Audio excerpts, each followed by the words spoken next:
name's George Longfoot. I'm Operations Director at Makemedia. We're a web design and 3D studio based in the centre of Brighton. How can young people best prepare themselves for work?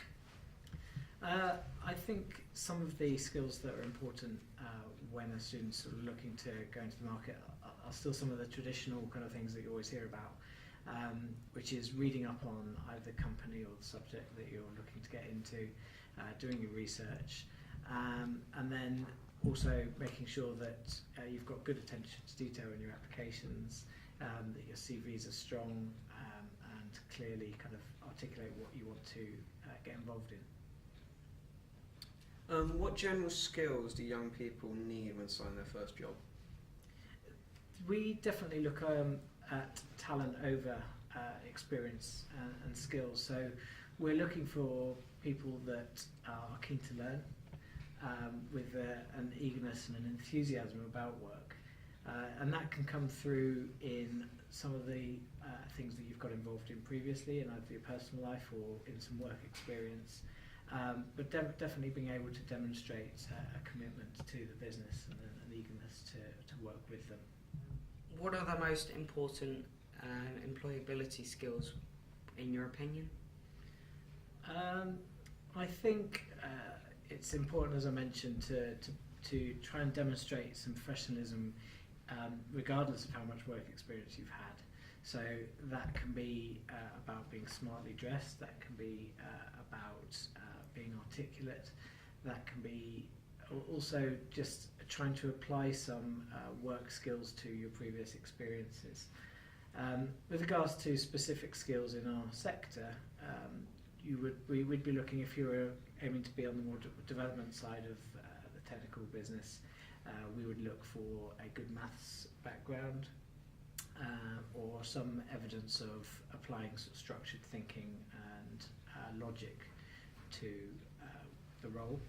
If you're on the more creative side, maybe a web designer, or you want to do front-end development, then we'd be looking for something more on the creative side, or some personal sort of self-learning and personal development, and developing your own websites and those sort of ideas.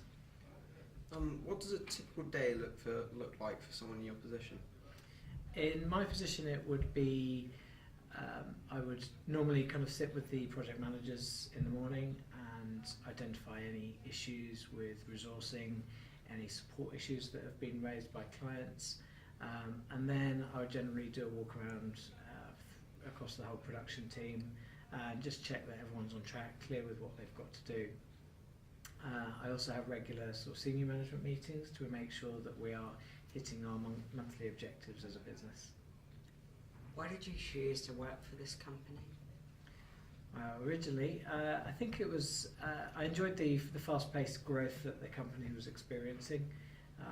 Being involved in a company that is continually growing and changing creates quite a lot of pressure and an enjoyable stress, because if you succeed, it's clearly visible in the company performance, employing new people, changing offices, buying new hardware, discovering new technologies. So a fast growth environment is quite an exciting place to be.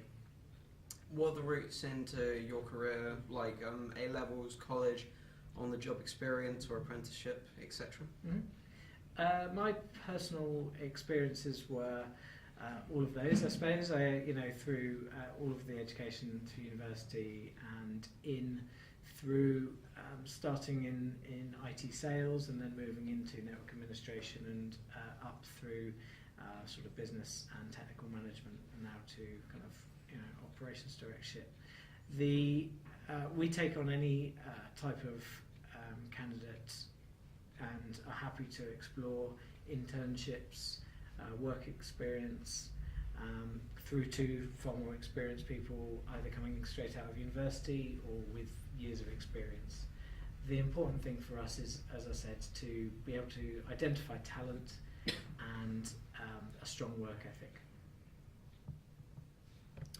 What are the different entry levels to get into the career/sector? What can I expect the progression routes to be? How would I progress, and what would I need to do, extra training, qualifications, etc.? I think if you're coming in with less qualifications, then definitely being able to demonstrate some self-learning, a real passion for the subject. And it doesn't need to be that you've chosen the right technology to learn. It doesn't need to be that I've created a website. It needs to show that you've done your research, you've read up on a subject, you're interested in one of our clients that we provide services to, you're interested, you're demonstrating this kind of ambition and eagerness, I suppose. So we're not too concerned about specific qualifications. Obviously, with more senior roles, we will look for a mix of qualifications and experience, but you can achieve those over time. We don't necessarily need to see a certain set or a certain amount of qualifications. It's really making sure that the qualifications and experience mix is suitable for the role. Does that answer the question? Yeah. One last question is, what information do you actually look on a young person's CV, and what would you actually look like the CV to be like made out as? That's a really good question. One of the things I do try to look for in any CV is some personality, something that makes me interested in that candidate.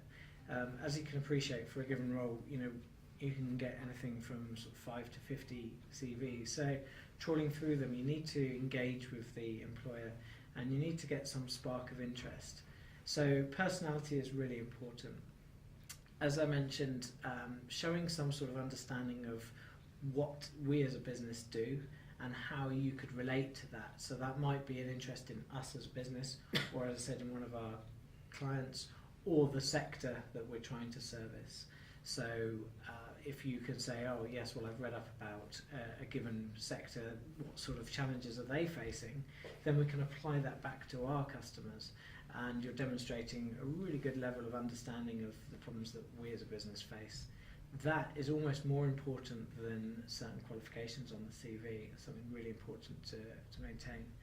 I would be cautious about having too much creativity in a CV.